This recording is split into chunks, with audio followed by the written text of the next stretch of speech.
que je suis pour Mao, contre Liu Shaoxi. J'ai mon vrai bière de révolutionnaire.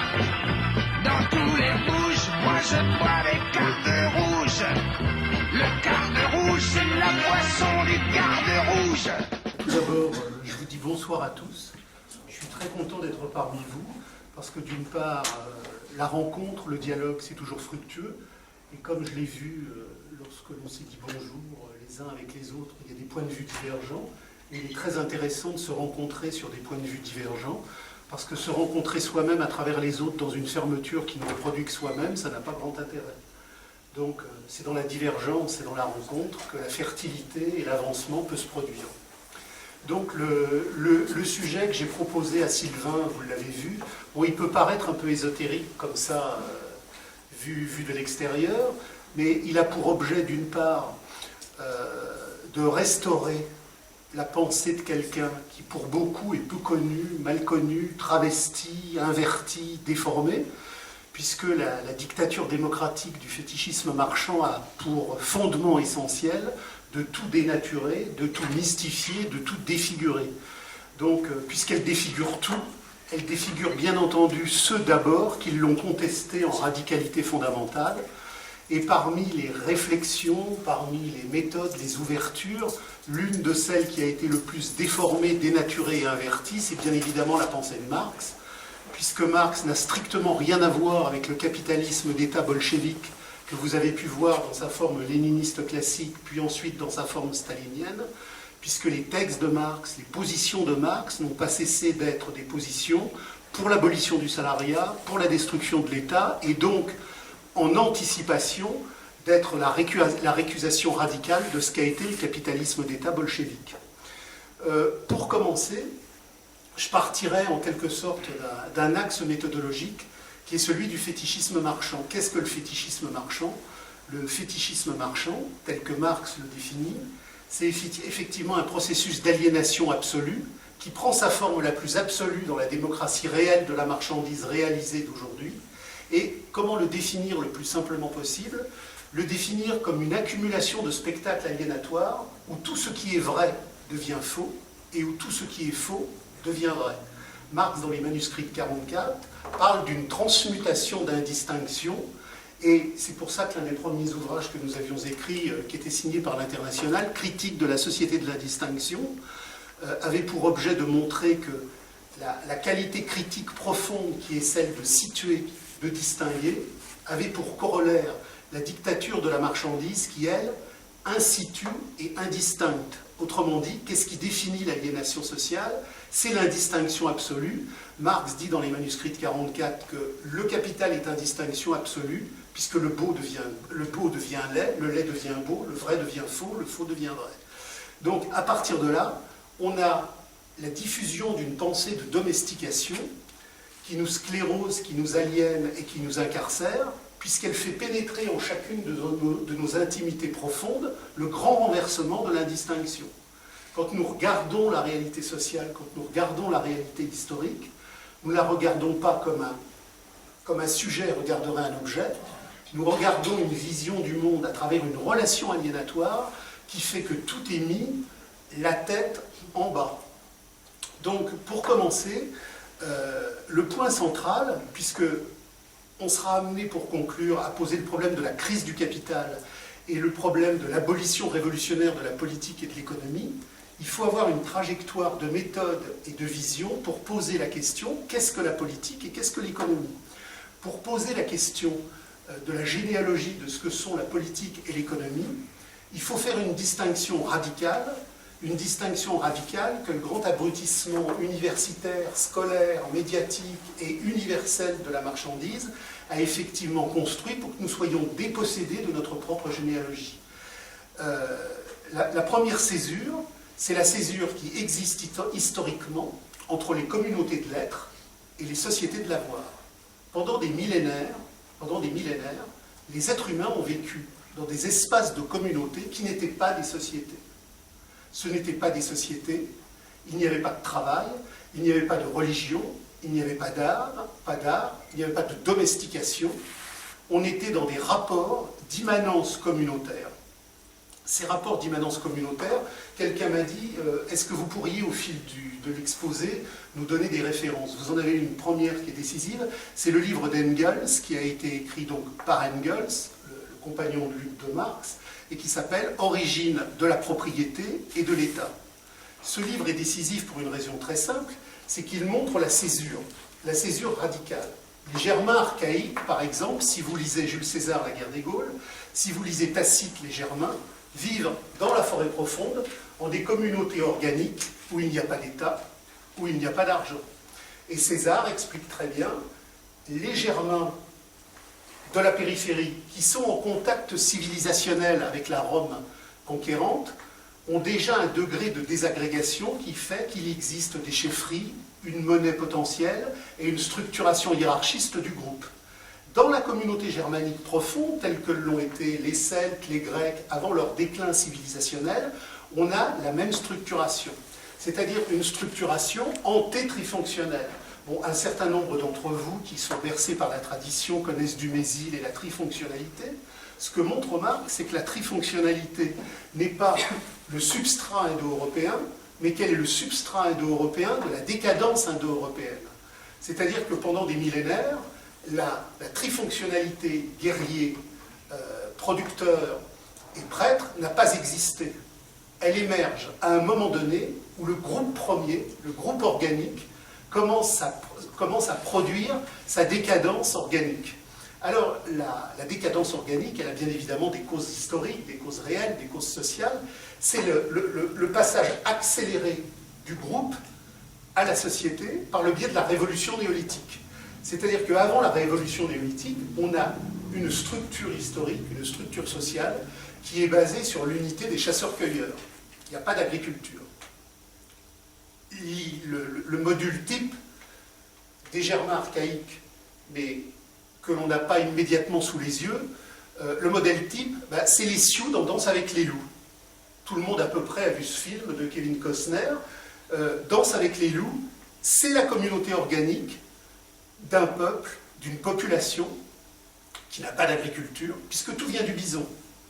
Le bison est nourriture, le bison est vêtements, le bison avec les sabots et la colle, c'est ce qui permet toute une armature.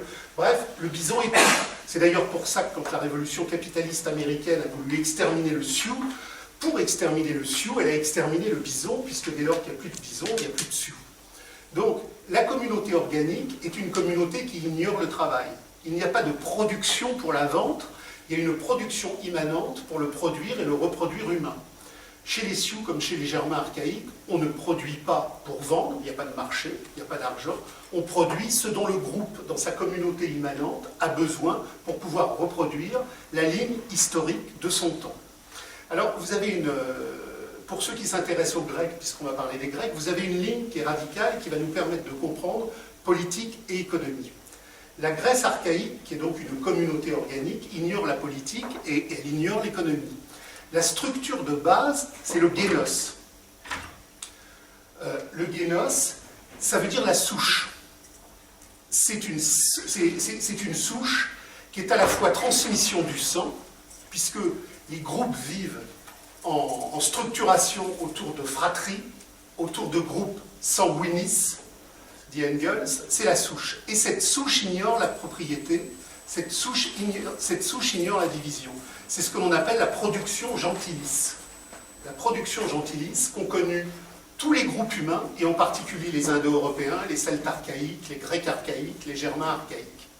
Et, exemple grec important, puisqu'il va marquer le début civilisationnel de cette décomposition des êtres humains, aux alentours du IVe siècle, avec les réformes de Solon et de Clisthène, on va abolir le génos. Pourquoi on va abolir le génos ? Parce que progressivement, par le biais d'une révolution néolithique qui s'est déployée, progressivement, on est en train de passer d'une production pour les besoins humains à une production pour la vente et pour les échanges.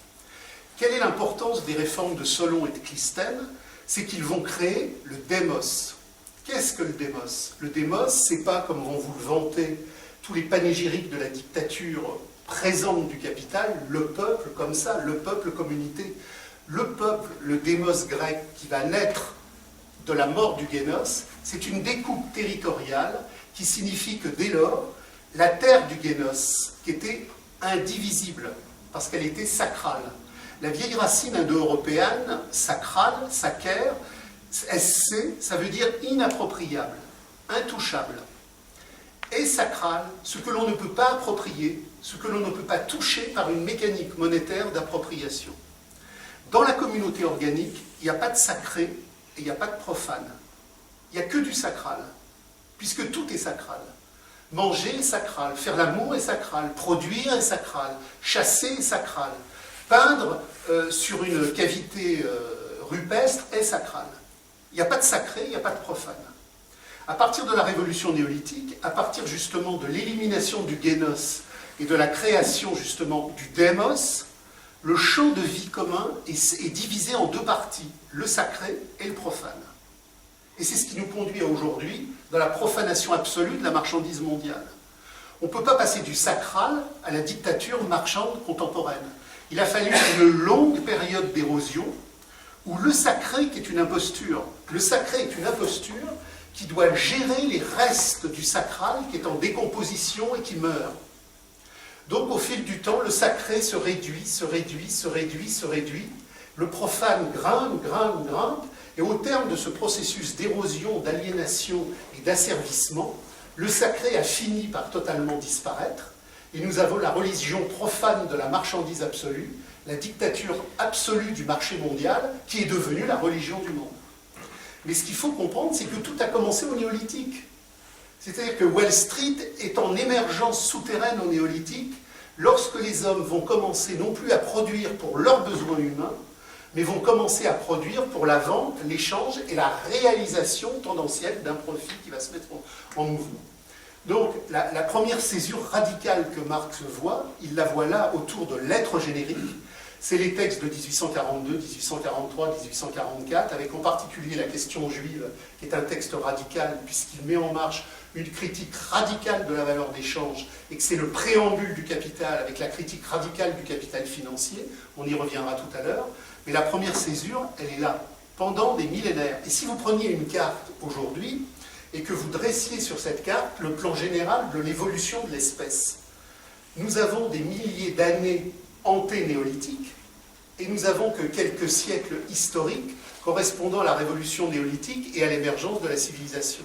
Donc, notre génos, notre souche profonde, notre ancestralité des profondeurs, elle a pendant été des millénaires sans État, sans religion, sans pouvoir. Je prends l'exemple de Lascaux qui est très souvent représenté par le crétinisme universitaire de la marchandise. On vous dit à Lascaux, il y a de l'art et il y a de la religion. Non. À Lascaux, il n'y a ni art ni religion. On est dans une communauté organique où le chasseur du matin est un pêcheur de l'après-midi et un peintre du midi. Quand on fait des fouilles spécifiques dans ces grottes-là, on voit qu'il n'y a pas de division spatiale des enclos, des lieux, des activités. On voit que ce sont les mêmes qui ont chassé, qui ont pêché, qui ont dépioté la bête et qui ont peint. Il n'y a pas d'activité spécialisée aliénatoire. Et il n'y a pas de religion, c'est-à-dire de sacré, qui vient parfaire la domestication. Il y a un sacral. Dive, en vieil indo-européen, c'est la lumière infinie des jours présents. Le div, ce n'est pas un dieu, c'est le divin de la sacralité. Donc, pendant des millénaires, dans des communautés organiques sans argent et sans État, sans pouvoir, on a vécu des groupes qui produisaient et reproduisaient la vie de l'être ensemble, sans aliénation et sans domestication. Alors ça ne veut pas dire que c'était le paradis sur Terre. Il y avait bien évidemment, comme dans tout groupe, des conflictualités. Mais ce que nous apprend Marx, c'est que ces conflictualités ne pouvaient jamais atteindre un point où, par le déploiement de leurs contradictions, elles auraient dissous le groupe. Et alors, vous allez me dire, mais c'est bien beau tout ça, mais comment le sait-on? Alors, on le sait déjà par des textes très précis. Marx avait été en correspondance avec Morgan, qui avait vécu chez les Iroquois, et on a une quantité incroyable de documentation des prêtres dominicains et des prêtres franciscains qui sont partis dans le Nouveau Monde vivre au milieu des Indiens. On a des encyclopédies vivantes écrites Sur les Iroquois, les Algonquins, les Sioux, les Cheyennes, on a une documentation considérable qui nous explique concrètement, au jour le jour, comment vivent ces communautés organiques. Et je rappelle, puisque nous sommes au XXIe siècle, que dans les dernières années du XXe siècle, Marshall Saline et Pierre Clastres ont vécu, mais in situ, dans les dernières communautés aborigènes d'Australie ou dans les dernières communautés indiennes d'Amazonie.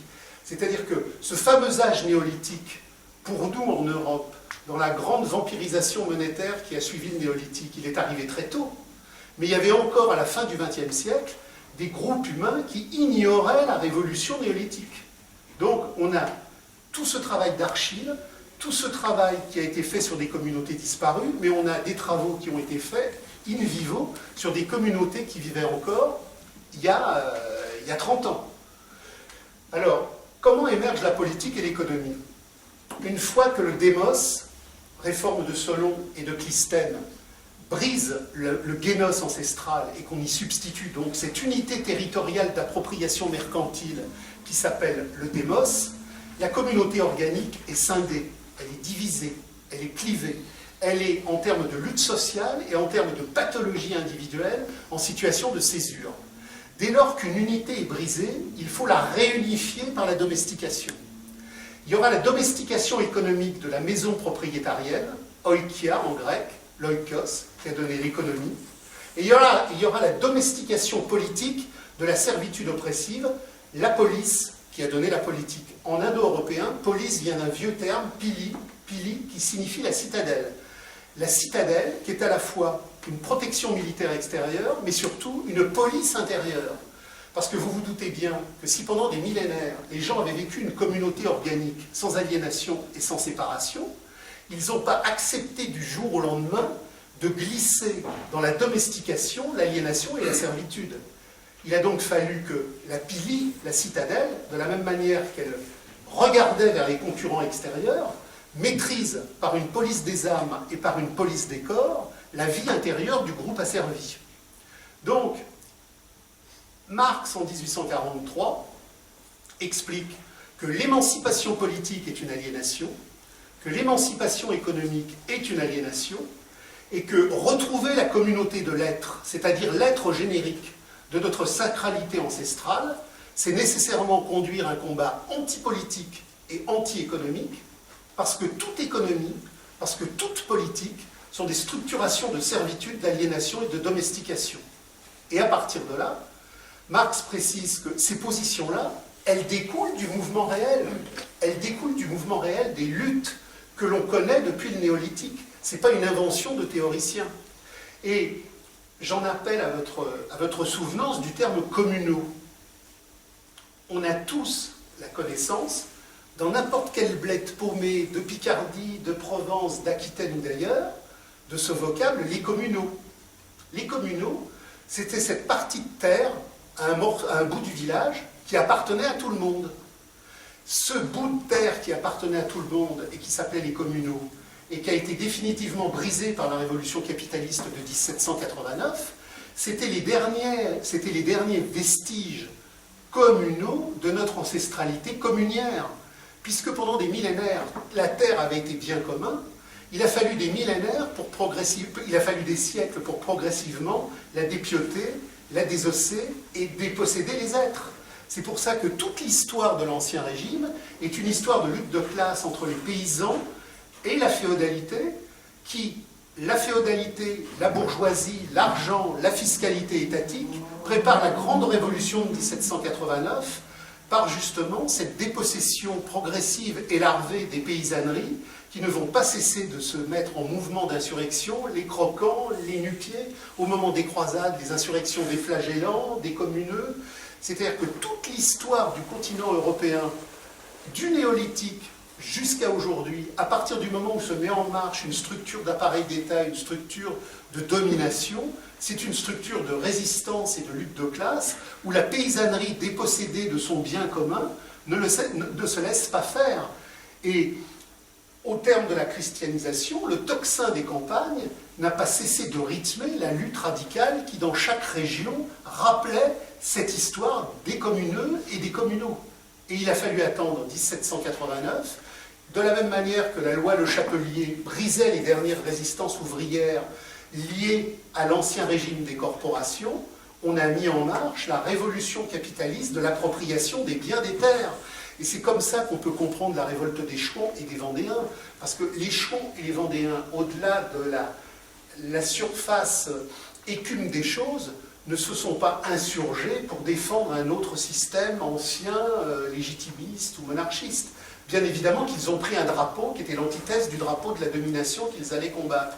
Mais l'essentiel du combat vendéen et du combat chouan, c'est le combat d'une paysannerie contre les pâteaux des villes qui viennent accaparer les terres communales.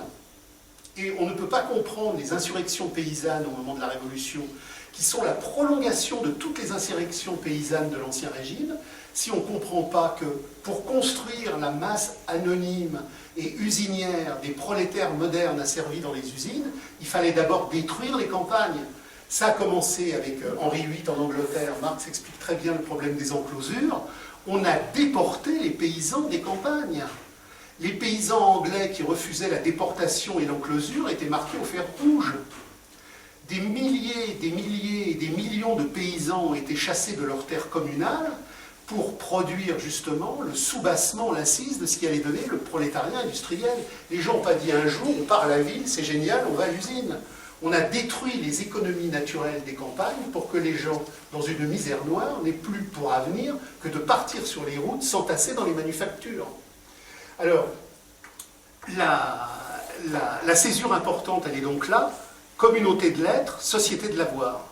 À partir du moment où au néolithique se met en marche la société de l'avoir, comme je le disais tout à l'heure, on a tout l'impérialisme de la marchandise qui s'organise, qui se déploie et qui va aboutir à l'horreur contemporaine. Mais il aura fallu effectivement des siècles et des siècles de dressage et de déstructuration de la vie collective pour y arriver. Dans le cadre de la Première Internationale, Marx, en précisant qu'il est dans la prolongation de ces luttes de classe radicales et que le seul axe qui doit être l'axe de la pensée radicale, c'est l'automouvement d'émancipation de l'humanité, positionne le fait que l'automouvement d'émancipation de l'humanité, c'est l'abolition de la condition prolétarienne, c'est l'abolition du salariat, c'est l'abolition de l'État. Et quelle sera la grande ligne fracture au sein de la Première Internationale entre les blanquistes, les proudhoniens et Marx? Marx, qui, je le rappelle, n'a pas cessé tout au long de sa vie de dire « Moi, ce que je sais, c'est que je ne suis pas marxiste ». Qu'est-ce que le marxisme? Le marxisme est une imposture créée par le spectacle du fétichisme de la marchandise pour, à travers une reprise de Marx, édulcorée, renversée, aboutir au contraire de ce que fait Marx. Il y a autant de rapports entre Marx et le marxisme qu'entre Jésus mettant dehors les marchands du temple et Calvin prenant la théologie de la bourse à Genève. C'est-à-dire que ce qu'il faut comprendre, c'est que la marche en avant du capital est une marche digestion, absorption, infiltration, dénaturation, renversement. Chaque fois qu'une pensée radicale émerge, le capital s'en empare pour la retourner, la digérer, la sceptiser et la neutraliser. Le Christ n'a pas fondé une église, le Christ a fondé une ecclésia, une assemblée insurrectionnelle de l'être. Quand il dit « mon royaume n'est pas de ce monde », ça ne veut pas dire « mon royaume est là-haut », ça veut dire « mon royaume est là », mais hors des emprises de la marchandise et du temple de l'argent. L'Église qui s'est mise en marche à la décadence de l'Empire romain, l'Église ecclésiastique institutionnelle, elle reprend bien évidemment une partie du message, mais totalement édulcorée. L'Église qui se constitue à la droite de Constantin, parce que tous les cultes païens sont en décomposition, elle a pour objet la neutralisation des incendies sociaux, l'aseptisation des consciences radicales et la soumission au pouvoir de l'empereur. Il y a donc un abîme radical entre les évangiles, l'incendie social et la critique radicale qui en résulte, et l'Église institutionnelle. Alors si aujourd'hui on attaque l'Église et qu'on ne bouffe d'ailleurs que du catholique, parce que le catholique est la proie première du vampirisme, de l'impérialisme, de la marchandise. Pourquoi? C'est pas parce que l'Église est dangereuse, c'est parce que le message incendiaire du Christ est si fort que même dans une Église qui l'aseptise, il continue à transparaître et à transpirer. L'ennemi de la marchandise, c'est justement le Christ radical. Et c'est d'ailleurs pour ça que Engels comme Marx ont écrit de nombreux textes sur l'origine du christianisme en montant la portée incendiaire et insurrectionnelle du christianisme primitif. Et c'est d'ailleurs pour ça que tout au long du Moyen-Âge, contre l'Église, contre les papes, contre la monarchie, contre le fiscalisme étatique. Vous aviez constamment des irruptions paysannes qui voulaient le paradis sur terre et le royaume du Christ ici et maintenant, non pas après la mort. J'ai fait circuler un texte récemment, certains d'entre vous l'ont peut-être vu, il s'appelle La croisade des communeux, la croisade des pastoureaux. Au moment où Saint-Louis était prisonnier à Mansoura, vous avez une insurrection paysanne, mais absolument folle en France. Picardie, Normandie, plus de 100 000 paysans sont arrivés à Paris avec fourches et faux. Et ils disaient, mais le tombeau du Christ, c'est la matière de notre sacralité à tous. Saint-Louis est prisonnier parce que la noblesse, la féodalité, l'Église, le fiscalisme étatique sont la trahison du message du Christ. Et vous aviez constamment des insurrections paysannes contre le château, contre la bourgeoisie, contre les curés officiels, qui disaient « Nous voulons le paradis sur terre » au sens où le Christ a dit « communauté des biens ». Donc cette idée incendiaire de la communauté des biens, telle qu'on la trouvait dans la communauté organique, elle revient sans arrêt se manifester sur terre dans des formes d'insurrection. Et à partir de la révolution capitaliste de 1789, elle va passer du monde paysan au monde ouvrier. C'est quoi les premiers ouvriers? C'est des paysans chassés de leurs terres.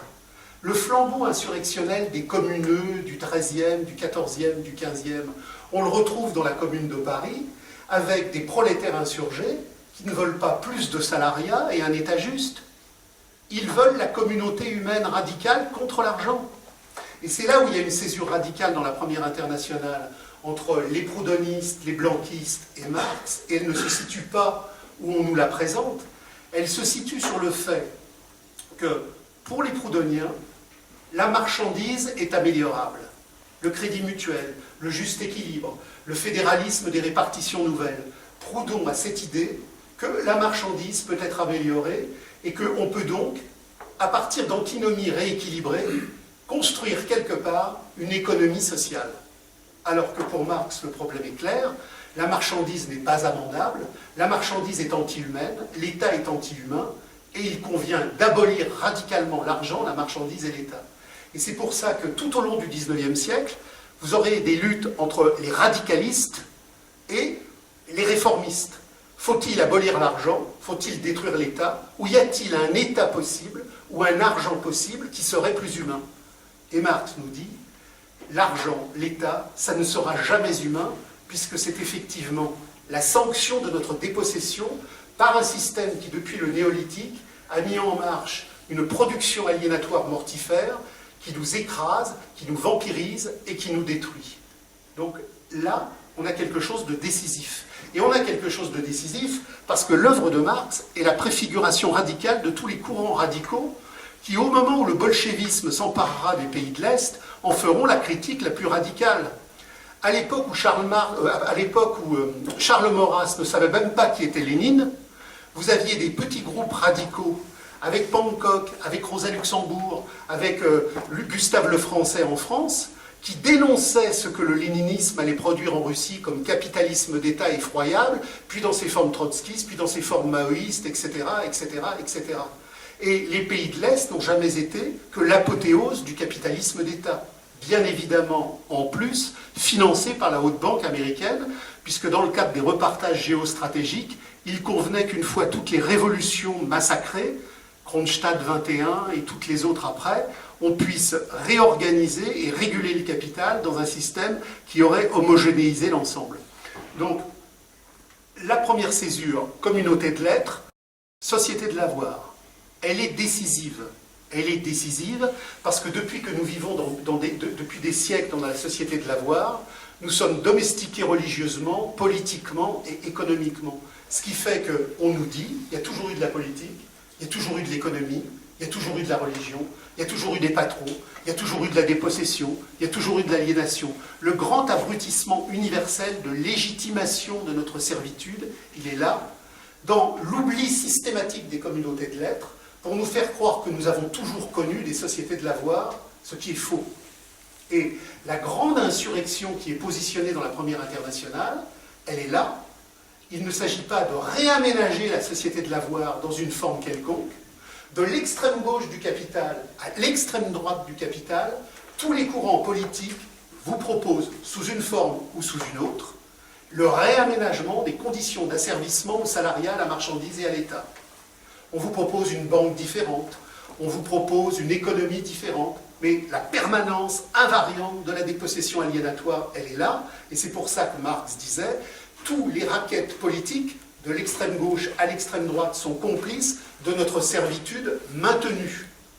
Ce qui est en jeu, c'est l'automouvement d'émancipation de notre qualité humaine, non pas pour améliorer la condition ouvrière, mais pour abolir la condition prolétarienne. L'objet de l'acte d'émancipation n'est pas que nous ayons des meilleurs salaires. L'objet de l'acte d'émancipation est que nous abolissions le salariat. Le salariat qui, en tant que tel, est la servitude la plus impénétrable et la plus insupportable du temps. Marx disait toujours, il y a une différence essentielle entre l'esclave et le salarié, c'est que l'esclave est vendu une fois pour toutes.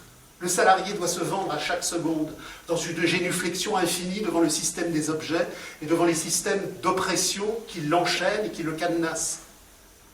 Le salariat, c'est pire que l'esclavage. C'est le contraire de ce qu'on nous explique. Parce que justement, dans le cheminement de l'indistinction aliénatoire, puisque le vrai est le faux et le vrai est le fait, puisque le vrai est le faux et le faux est le vrai, on nous explique l'intégralité de l'histoire à rebours, comme un panégyrique, comme une ascension vers quelque chose qui est toujours plus positif. Or, dans les relations d'humanité, plus nous avançons dans le temps de la dépossession, plus les relations humaines sont inhumaines. On a découvert, sur une période archéologique préhistorique qui s'appelle l'Albergensis, qui doit correspondre à peu près à 30 000 ans avant Jésus-Christ, dans une grotte d'Espagne du Nord, un groupe de chasseurs-cueilleurs. Et dans le cadre de ce groupe de chasseurs-cueilleurs, on a découvert une jeune femme qui avait une trentaine d'années, mais qui, après les expertises osseuses nécessaires, a permis de rendre compte qu'elle souffrait d'une maladie génétique qui la rendait impossible à tout mouvement, depuis sa naissance. Ce qui signifie que dans un groupe de chasseurs-cueilleurs, où 10 personnes vivaient en communauté, cette personne qui ne rapportait rien, qui était totalement immobile, invalide et improductive, a été, dans l'émotion et la tendresse, accueillie, caressée, préservée. Aujourd'hui, dans la modernité démocratique de la dictature de l'argent, vous voyez des gens à tous les coins de rue qui crèvent sur des bouts de bois ou sur des cartons pisseux. En 30 000 avant Jésus-Christ, un groupe de chasseurs-cueilleurs avait déjà une relation d'humanité radicale pour que quelqu'un soit préservé et totalement pris en charge par le groupe. Donc quand on vous dit l'humanité c'est devant, et chaque fois que dans le champ de l'humanité on voit quelque chose d'atroce, on vous dit mais c'est la barbarie, c'est une imposture sémantique, c'est une imposture culturelle et c'est une imposture stratégique. La barbarie est humaine, la civilisation ne l'est pas. La civilisation, kiwis, c'est le dressage, c'est l'assujettissement à la norme politique, à la norme culturelle, à la norme économique. Le civilisé est un anti-humain, le barbare est un humain. Et on a renversé les termes pour justifier l'apothéose démocratique des grandes hécatombes irakiennes, des grandes hécatombes qu'on a connues en 14-18 et de toutes les hécatombes qu'on a rencontrées. Donc, comprendre le fétichisme de la marchandise, comprendre l'indistinction de la marchandise qui se répand dans nos têtes et dans nos cœurs, c'est comprendre que tout est à l'envers. Mais tout est à l'envers dans l'absolue nécessité. On peut prendre n'importe quel sujet, la médecine. Un groupe de chasseurs-cueilleurs de Papouasie-Nouvelle-Guinée, il y avait 20 ou 30 membres. Chaque membre était capable de citer 3000 fleurs ou 3000 feuilles avec toutes les capacités thérapeutiques qu'elles avaient. Aujourd'hui, vous allez voir un toubib. Le toubib, c'est le VRP de l'ordre pharmaceutique industriel du capital. Il ouvre son Vidal et il vous dit, voilà, ça, ça, ça. Et il vous tue. Donc, il faut comprendre que tout est à l'envers de nos représentations. Et moi, je le vois, bon, non seulement avec mes enfants, mes petits-enfants et tous les enfants que l'on rencontre. On se heurte à un mur de béton, à une glaciation culturelle incroyable, parce qu'on est rentré dans ce que Marx appelle la domination accomplie de la marchandise. Et la domination accomplie de la marchandise, elle rentre à travers tout ce totalitarisme numérique. Et il est de plus en plus difficile de faire comprendre aux gens ce qui a existé. Hegel, Heidegger et Marx ont la même formule sur l'oubli de l'être, en disant qu'il y a quelque chose de terrible dans l'oubli de l'être, c'est que c'est un oubli des racines profondes. Vous pouvez oublier un rendez-vous, Vous aviez rendez-vous à 14 heures et vous oubliez le rendez-vous de 14 heures. Mais vous oubliez quelque chose que vous avez su. Vous avez su que vous aviez un rendez-vous à 14 heures. On a réussi, par le grand dressage civilisationnel, à nous faire oublier la communauté de l'être, non pas comme un rendez-vous qu'on aurait oublié, mais comme une substance qui n'aurait jamais existé. On fait de nous des hommes sans passer d'enracinement dans le génos radical de la subversion première, pour faire de nous des consommateurs aliénés du spectacle démocratique de la marchandise circulante. Et c'est comme ça à l'infini. Alors, je vais avancer un peu maintenant sur la problématique de la crise elle-même. Dans le cadre de la Première Internationale et des groupes ouvriers qui émergent autour de Marx, se met en marche une critique radicale de l'exploitation. L'exploitation, ce n'est pas le fait qu'on est obligé d'être salarié mal payé. L'exploitation, c'est une substance d'aliénation et de domestication, quel que soit le niveau de salaire que nous avons. Aujourd'hui, le gauchisme et toute la pensée gaucharde a mis de côté, c'était sa fonction, l'abolition du salariat. Tout le mouvement ouvrier radical du XIXe siècle autour de la Commune avait pour seul et unique programme l'abolition du salariat. La CGT a fini dans les années 60, après le grand torpillage des grèves de 68, à le retirer de ses statuts. Mais toute l'histoire radicale du mouvement ouvrier s'est faite sur l'abolition du salariat. Aujourd'hui, le mouvement ouvrier est constitué comme partenaire et comme agent actif du capital, puisque le mouvement ouvrier, la gauche, Marx ne s'est jamais réclamé de la gauche. Marx est contre la gauche comme il est contre la droite. Ce qu'il faut que vous compreniez, c'est que la gauche et la droite sont deux fantasmes aliénatoires nés après la Révolution de 1789. En 1789, l'argent qui travaillait depuis le néolithique et que les sociétés d'Ancien Régime ont mis en mouvement. Parce que je dis souvent à des amis qui représentent la tradition, il faut que vous compreniez que ce que vous détestez le plus, c'est-à-dire l'horreur contemporaine, elle est née dans les bras de ce que vous aimez le plus. Cette société de tradition, le Moyen-Âge, le XVe siècle, le XVIe siècle, comparée à l'horreur industrielle actuelle, vous vous dites « Ah, c'était quand même autre chose, ça avait quand même une autre carrure. Saint-Louis, Philippe le Bel, Clovis, c'est quand même autre chose. » Mais l'argent qui prend le pouvoir en 1789, dans la révolution bourgeoise de 89, il n'a pas été parachuté comme ça le 1er janvier 1789.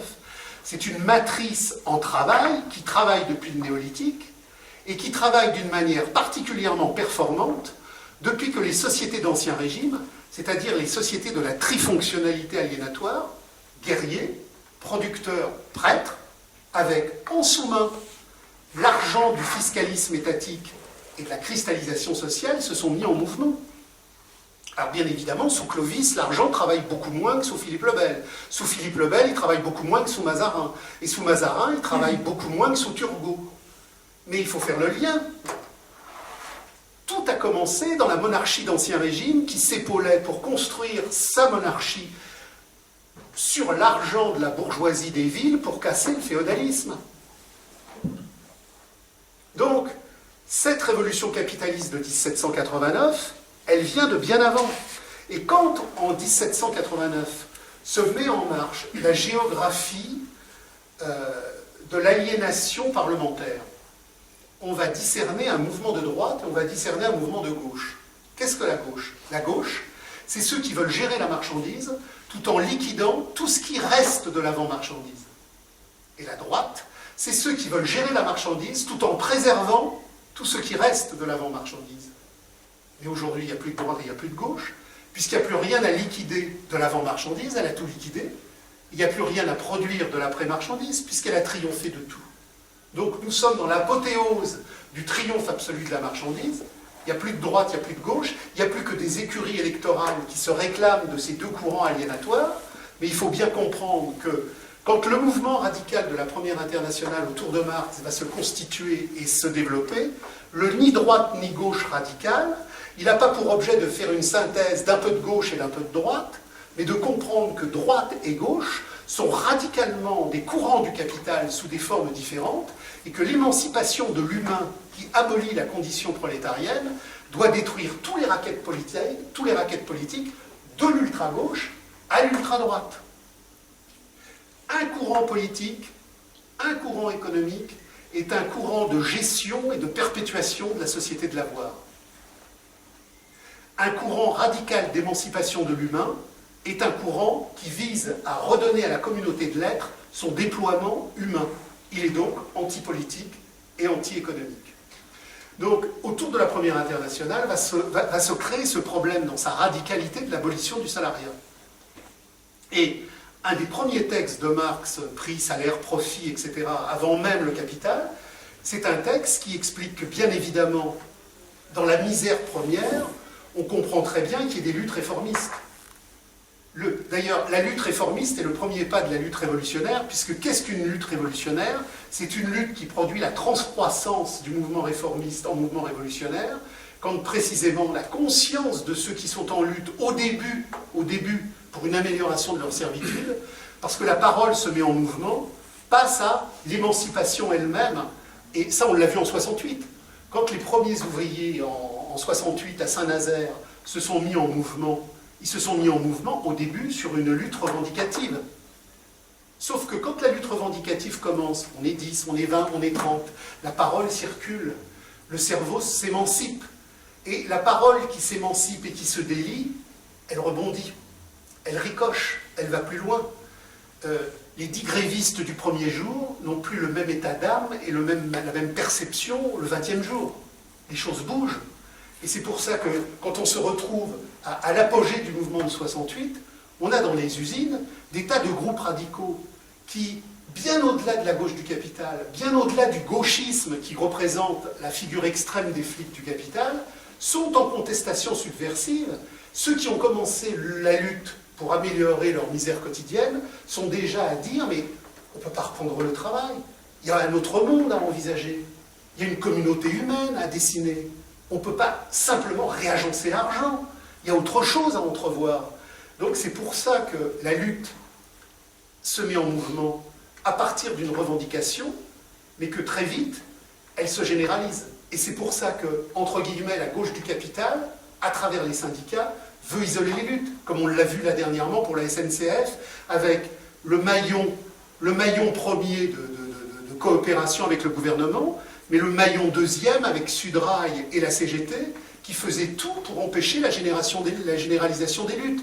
Il fallait que les cheminots restent enfermés dans la lutte de leur statut, dans les barbelés de la prison travailliste de leur emploi, mais il ne fallait pas de conjonction, il ne fallait pas sortir. En 1936, Blum a eu cette formule qui est quand même relativement intelligente. Il disait les ouvriers occupaient les usines, mais les usines occupaient les ouvriers. En 1936, les syndicats, et ce qui était à l'époque les gauchistes, avaient enfermé les ouvriers dans les entreprises. Il ne fallait pas qu'ils sortent. Les femmes venaient leur apporter à manger, c'est avec des paniers et des cordes qu'on passait le litron et le sandwich. Il fallait isoler le type de Renault dans Renault, le type de Peugeot dans Peugeot. Pourquoi? Parce qu'à partir du moment où la lutte cesse d'être imprimée dans l'horizon étroit d'une servitude salariale précise et que les paroles se mettent en mouvement, les barbelés de l'entreprise cèdent. Et c'est à ce moment-là qu'une dynamique incendiaire peut se mettre en marche. La fonction première des syndicats est d'enfermer les gens dans la défense illusoire de leurs revendications premières, en empêchant absolument qu'il y ait une généralisation. Donc, à partir de ces positionnements-là, Marx précise, à travers les groupes radicaux qui ont émergé, que l'objet de l'émancipation, c'est l'abolition du salariat. C'est l'abolition du salariat, ce n'est donc pas le réaménagement de l'exploitation, mais son abolition. Et à partir de là, il fait une analyse extrêmement précise et extrêmement rigoureuse de ce qu'est l'exploitation, à partir, bon alors là je fais vite, de concepts divers et variés, en particulier le concept du temps de travail socialement nécessaire, contre toute l'économie vulgaire, contre toute l'économie aliénatoire. Marx montre que les marchandises n'ont pas une valeur puis un prix sur le marché parce qu'elles auraient une utilité. Ce n'est pas les utilités qui font la valeur. Ce qui fait la valeur, c'est la valeur du temps de travail socialement nécessaire à leur production, étant donné qu'une partie du travail ouvrier n'est pas payée. C'est précisément parce qu'il y a une partie du travail ouvrier qui n'est pas payée que la marchandise dégage une survaleur et qu'elle a donc une valeur qui sur le marché devient un prix et qui produit à partir de là la possibilité de l'échange et la possibilité de la réalisation en argent. À partir de là, il va dégager une des lois essentielles du système capitaliste, qui est la loi de la baisse tendancielle du taux de profit. La marchandise n'a de la valeur que par le travail ouvrier exploité qui va passer dans la marchandise. Les machines ne produisent pas de valeur. Les machines ne produisent de la valeur que pour autant qu'elles transmettent à la marchandise la valeur cristallisée du travail ouvrier qui les a produits. Donc la machine ne produit pas de valeur. Sauf que le système capitaliste est une contradiction en procès. Dans le cheminement concurrentiel du marché, la valeur, c'est de l'argent, c'est du temps, et il faut produire de plus en plus vite. Et pour produire de plus en plus vite, on est dans la contradiction, il va falloir recourir aux machines qui ne produisent pas de valeur, alors même que le travail ouvrier qui seul produit de la valeur va proportionnellement décroître. C'est donc la loi de la baisse du taux de profit. Le profit est condamné. Plus il y a robotisation, plus il y a mécanisation, le profit est condamné à baisser. Donc si le profit baisse, le système, pour pouvoir avancer, il est obligé à compenser la baisse du taux par l'augmentation de la masse. Donc, compensation de la baisse du taux par l'augmentation de la masse, on arrive à ces délires éléphantiasis de production, c'est-à-dire qu'on a 10 millions de bagnoles au Japon, 10 millions de bagnoles en Europe, 10 millions de bagnoles aux États-Unis, on produit, et on aboutit à ce niveau crisique, objectif, palpable et tangible, qui est la saturation des marchés. À un moment donné, la baisse du taux de profit, compensée nécessairement dialectiquement par une masse de plus en plus déployée, va saturer les marchés. Et c'est là la racine radicale de la crise. La crise n'est pas due au fait que le système est mal géré. Quand vous voyez les couillons du NPA qui vous disent « Ah, mais il y a de l'argent, les patrons ont de l'argent. » Oui, les patrons ont de l'argent, mais la conception radicale de la crise défendue par Marx, c'est pas que les patrons ont de l'argent ou pas de l'argent. Là, il n'y a pas la crise parce que le système est mal géré ou géré d'une façon spécifique. Il y a la crise parce que quel que soit le mode de gestion que le capital aurait, il y a quelque chose qui dépasse et qui supplante tout mode de gestion, c'est la baisse du taux de profit. Et cette baisse du taux de profit qui produit une nécessité de masse de plus en plus forte, produit une saturation des marchés. Et à partir de là, le capital rentre dans un cycle d'autodestruction systématique, c'est-à-dire qu'on a des crises. Au XIXe siècle, qui correspond à la période de domination formelle du capital. Alors, il y a deux concepts très forts chez Marx, c'est la domination formelle et la domination réelle. Le capital, à partir de la révolution capitaliste médiévale des villes italiennes, jusqu'à la guerre de 14, a connu une période de domination formelle. Qu'est-ce que ça veut dire? Il dominait formellement, en ce sens qu'il s'appuyait encore sur tous les vestiges des modes de production antérieurs qu'il avait agglomérés et digérés, et dont il se servait. Mais ce n'était pas le capital pur, ce n'était pas le mode de production, sa pureté effroyable totale. C'est à partir de 1914 que le capital va enclencher sa domination réalisée, sa domination réelle, et c'est à partir de là qu'il va devenir le mode de production pur du capital, en ayant balayé tout ce qu'il y avait auparavant. Donc, avant 14, le capital a connu des crises spécifiques qui se positionnaient toujours selon la triade suivante: crise, guerre, colonisation. Et on repartait. On ne peut pas comprendre la colonisation propre au XIXe siècle avec la course aux matières premières si on ne comprend pas qu'elle découle justement de toutes les crises de la domination formelle qui doivent mettre en marche la mise en situation des grands empires coloniaux comme moyen pour le capital d'élucider sa crise. Mais en 14, le parcours mondial de la colonisation est dessiné et c'est terminé. Donc le capital ne va plus être hétérodestructif en détruisant les sociétés antérieures, comme il le faisait auparavant. C'est-à-dire qu'en 1860, on détruit l'Empire du Milieu, on détruit l'Inde, guerre de l'opium. C'est-à-dire que tout le développement du capital au XIXe siècle s'est fait en partie sur ces nouveaux marchés, mais en 14 c'est fini, il n'y a plus de nouveaux marchés. Donc la grande crise des années 1913-1914, avec la course navale, Angleterre, Empire allemand et développement surtout de la machine-outil allemande, avec un gigantesque mouvement de conquête du monde par l'industrie allemande, ça rend nécessaire, au niveau de la saturation des marchés, la première boucherie mondiale. Et cette première boucherie mondiale, elle résout la grande crise des années 1910-1913.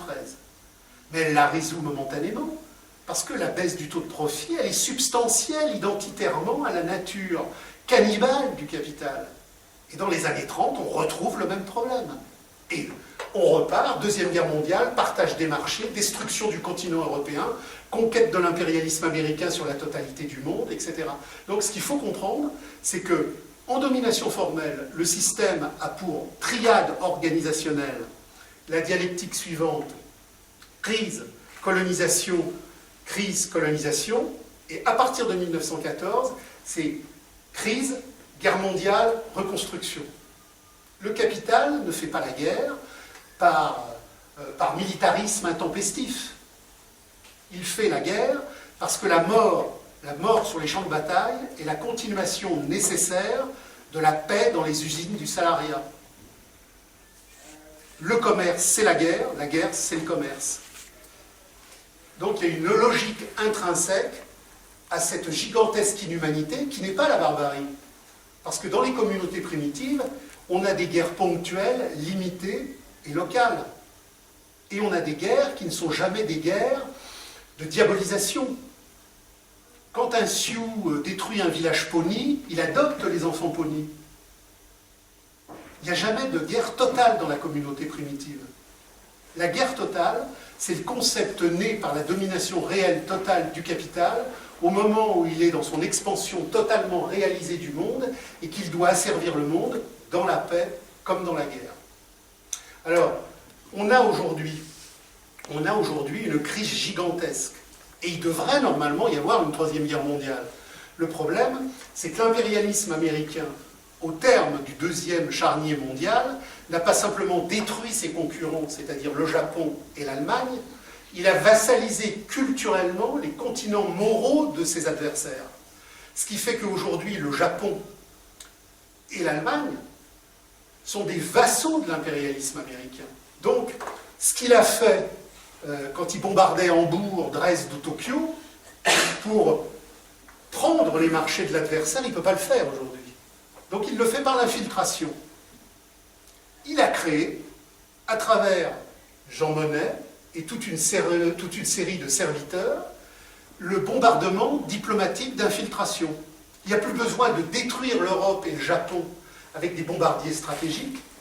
On les détruit par des structurations diplomatiques, communautaires, commerciales et politiques qui sont totalement vassalisées. Regardez la guerre du Golfe. La guerre du Golfe, la première en 99.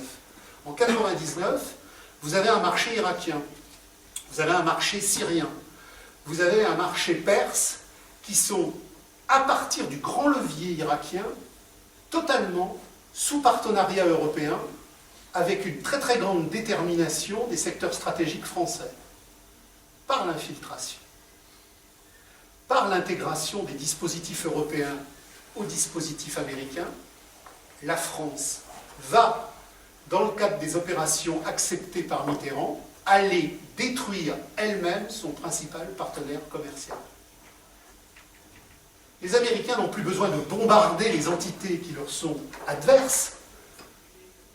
Ils les neutralisent de l'intérieur par une Europe totalement euthanisée qui correspond au degré supérieur de la domination américaine du leader.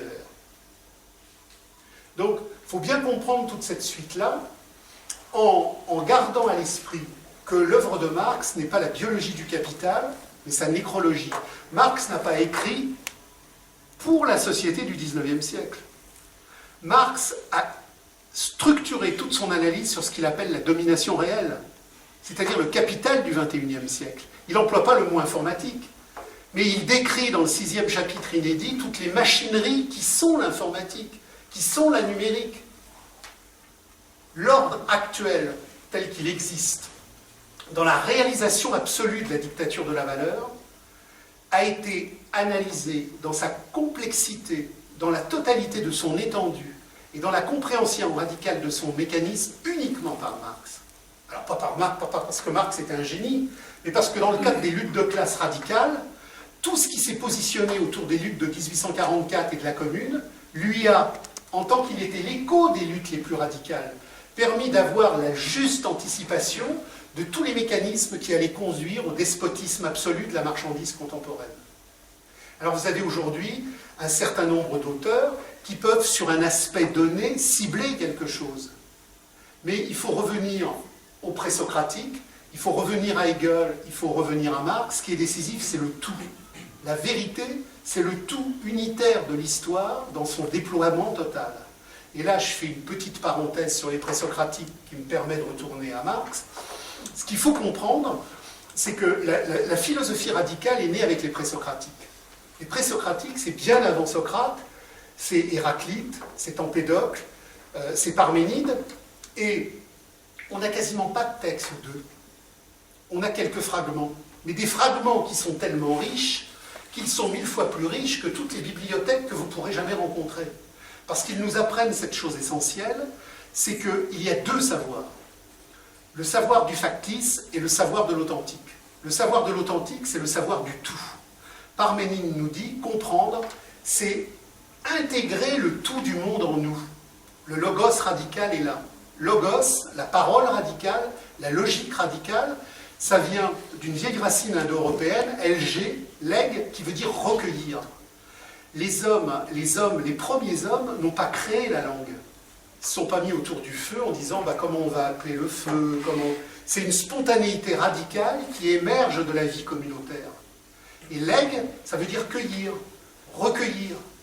Il y a donc deux pensées possibles. Celle qui recueille la totalité du monde, celle qui en recueille la richesse et la complexité, et il y a celle qui est une pensée despotique de la mesure et de l'appropriation. Et là, il y a une ligne frontière. Parménide, Héraclite, Empédocle vous disent le tout est la richesse du monde. Ils ne vous disent rien d'autre. Tout est là. Et il n'y a pas de pensée séparée. À partir de Socrate et de Platon et d'Aristote, on va passer dans une luxuriance fallacieuse. Celui qui découvre la philosophie se dit là, mais c'est très riche.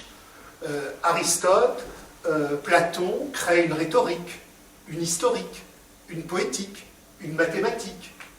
Et Héraclite et Parménide leur auraient dit, mais c'est pauvreté que cela. Parce qu'à partir du moment où on commence à découper le tout du monde et qu'on crée des spécialisations et des expertises, on crée des faux savoirs. L'expert est par essence un crétin de la marchandise en mouvement, parce que l'expert intervient sur un domaine coupé, cristallisé, réduit, hors champ du tout. La sociologie, c'est de la crotte. L'anthropologie, c'est de la crotte. Tout est crotte universitaire et médiatique dès lors que ce sont des savoirs séparés qui créent des œillères spécifiques. C'est pour ça que Guy Debord, avec les situationnistes à la reprise de Marx, disait « Tout expert est étatique du fallacieux cadenassé ». Pour les présocratiques, le seul savoir, c'est celui du tout. Le tout, c'est la réalité organique du comprendre la manifestation générale de tout ce qui advient. Et ce vrai savoir, qui est la dialectique radicale, n'est pas plus sociologique que mathématique, qu'anthropologique ou psychanalytique. Tous ces savoirs-là sont nés avec le développement de la marchandise. Il y a deux savoirs. Il y a le savoir du sap et il y a le savoir du skio. Il y a deux racines indo-européennes. Sap, c'est ressentir, c'est accueillir le tout dans la richesse de sa complexité. Et il y a le savoir pathologique de la marchandise, c'est skio qui a donné science. C'est couper, découper. C'est la schizoïdie mégapolitaine de la marchandise. Qu'est-ce que la science? Bordiga disait, ah bah la science est la pire des impostures. C'est le diktat de la mesure rationnelle des expertises nécessaires pour valoriser le capital. La science ne vous dit pas la vérité du monde, elle vous dit l'expertise marchande du travail de la mesure sur le monde. Toutes les sciences sont des impostures de légitimation capitaliste. Dans la communauté de demain, on abolira la science parce qu'on retrouvera les vrais savoirs, le savoir du sap, du ressentir, de l'accueillir. Donc, toute cette problématique-là, elle est décisive. Alors, elle est décisive pour poser aujourd'hui, il n'y a plus que 5 minutes. C'est bien, je m'étais dit, il ne faut pas que je dépasse 1 heure, parce que sans ça, j'en vais faire 3. Donc, aujourd'hui, quel est le problème qui est posé? Le problème qui est posé, c'est que l'alternative du capital, c'est guerre mondiale ou révolution sociale. Et ça a toujours été les alternatives du capital. La Commune de Paris n'a pas échoué Parce que, contrairement à ce que croyait Blanqui, les communards n'étaient pas assez politistes, militaires et organisés. La commune de Paris a échoué parce qu'elle est née en un temps où le capital avait des telles forces de déploiement qu'il liquidait des secteurs archaïques. Et Proudhon était un secteur archaïque. Le proudhonisme, c'est cette idée que l'on peut arrêter l'histoire et que l'on pourrait créer un socialisme de petits producteurs artisanaux. Mais c'est fini. Ce que nous a appris Marx, c'est que la vampirisation despotique du capital n'est pas arrêtable. Le capital a détruit les régions et les pays pour créer le marché national. Le marché national étatique était une nécessité absolue pour le capital pour créer le développement de la marchandise. Aujourd'hui, le mondialisme de la marchandise, et j'insiste sur mondialisme de la marchandise, parce que vous avez des tas de gens qui vous parlent du mondialisme, mais le mondialisme, ça n'existe pas. C'est le mondialisme de la marchandise. Même si vous avez des sectes, des états-majors et des bureaux qui réfléchissent et qui pensent, les bureaux qui pensent ne font pas le mondialisme. C'est le mondialisme de la marchandise qui fait les bureaux qui pensent, qui sont eux-mêmes dans l'immanence du mouvement de la marchandise. La marchandise cannibale qui s'empare du monde, elle va détruire les nations. Les sudistes avaient beau avoir le plus beau des courages, le Nord avait gagné dès le début. Napoléon avait un génie militaire terrible, il aurait pu gagner à Waterloo, il s'en est fallu peu, mais il aurait perdu la suivante. Il y a une marge déterministe et incoercible de l'histoire qui fait que ce qui avance doit liquider tout ce qui était préexistant. Et l'histoire ne repasse pas les plats. Le capital mondialiste va tout détruire. Mais il y a une chose qu'il ne pourra pas détruire, c'est la radicalité de notre être des profondeurs qui ne pourra jamais être digérée par la marchandise. Et ce que montre Marx, c'est que le capital se déploie parce qu'il veut devenir le tout du monde. Il doit devenir le tout du monde. Mais dès lors qu'il est devenu le tout du monde, il n'a plus de possibilité d'extension à la baisse du taux de profit et à la saturation des marchés. Donc, on est à minuit moins 10. Le capital est en train de devenir le tout du monde, mais c'est précisément parce qu'il est en train de devenir le tout du monde que dès lors qu'il est la totalité du monde, il ne peut plus s'étendre hors cette totalité, alors même que cette totalité ne peut plus fonctionner. Donc, l'invalidation du capital, c'est ce que montre Marx, c'est le procès d'auto-invalidation du capital. Le capital aurait dû déjà détruire massivement les marchés de ses adversaires. Le diktat américain aurait dû détruire le Japon et l'Europe, mais il ne peut pas, puisqu'il les a vassalisés en interne. Donc, le capital, depuis 20 ans, a organisé la chimère du crédit et de l'endettement. Le crédit et l'endettement, c'est une anticipation de plus-value qui fait comme si on allait réaliser quelque chose qui ne se réalisera pas. Ça fait 20 ans qu'on vend à crédit des marchandises qui ne se réaliseront pas. Et là, on est dans la boucle enfin bouclée, où le marché va se retourner contre lui-même, parce que le crédit ne va plus pouvoir fonctionner pour reproduire la production de l'économie. C'est ce que dit Marx dans une formule dialectique de retournement. L'économie de la production va enfin cesser de pouvoir reproduire son économie. Et donc, on est dans une situation cataclysmique pour le capital, ce qui explique les stratégies terroristes. Le chaos de l'indistinction terroriste. Le chaos de l'indistinction terroriste, c'est la seule issue de déstabilisation. Quand les gens vous disent « Oh, mais en Irak, ils ont vraiment échoué en Irak. Vous avez vu le bordel? Mais ils n'ont pas échoué en Irak. L'objet de l'opération irakienne, c'était le chaos.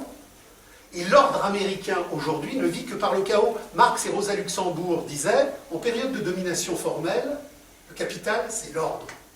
En période de domination réelle, c'est le chaos. Le chaos est l'ordre du capital dans sa crise supérieure en période de domination réelle. Et les stratégies terroristes, les attentats du 11 septembre et toute la série d'attentats que vous avez vécus sont des restructurations géopolitiques d'un ordre économique qui ne peut plus reproduire sa géopolitique dans l'ordre de la domination formelle et qui est conduit de l'opérer par le chaos indistinctif généralisé de la domination réelle. Donc par rapport à ça maintenant, il faut poser les enjeux. Les enjeux de l'horreur du monde, c'est pas parce qu'il y a le crédit, c'est pas parce qu'il y a l'usure, c'est pas parce qu'il y a le capital financier, c'est parce qu'il y a l'argent. On est en train, à travers toute une série de groupes de gauche, de droite, de produire des alternatives de croissance, de décroissance, de critique de l'usure, de critique du capital fictif, etc. Ce sont des dérivations parcellaires et périphériques qui nous empêchent de voir la matrice. La matrice, c'est la marchandise. La matrice, c'est l'argent. Qu'est-ce que j'en ai à faire pour ma vie de jouissance humaine d'être demain dans une marchandise décroissante? Si ma vie est aliénée, je ne veux pas être une chose, je ne veux pas être une res. La dictature de la marchandise nous a chosifiés. Nous ne sommes plus que des choses. Mais si on fait de la décroissance de choses, on va être des choses un peu moins croissantes? Ça n'a pas de sens. Le problème, c'est d'abolir la marchandise. Et dans la situation actuelle de crise du capital, la crise du capital, la crise financière du capital, c'est pas parce qu'il y a l'usure, le crédit, la facticité monétaire. Ça, ce sont des effets. C'est parce qu'il y a la baisse du taux de profit et la crise radicale du capital en tant que capital qui doit être abolie.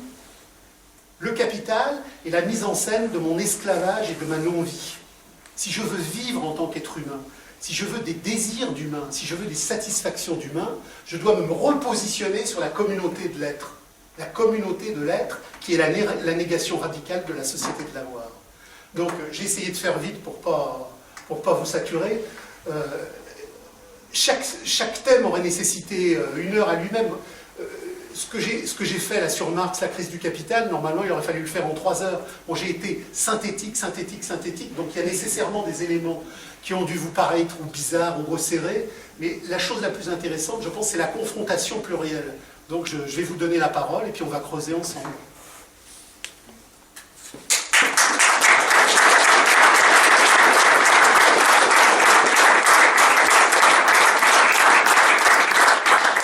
Alors, l'applaudissement est narcissique, il fait partie du spectacle de la marchandise, il ne faut plus le faire.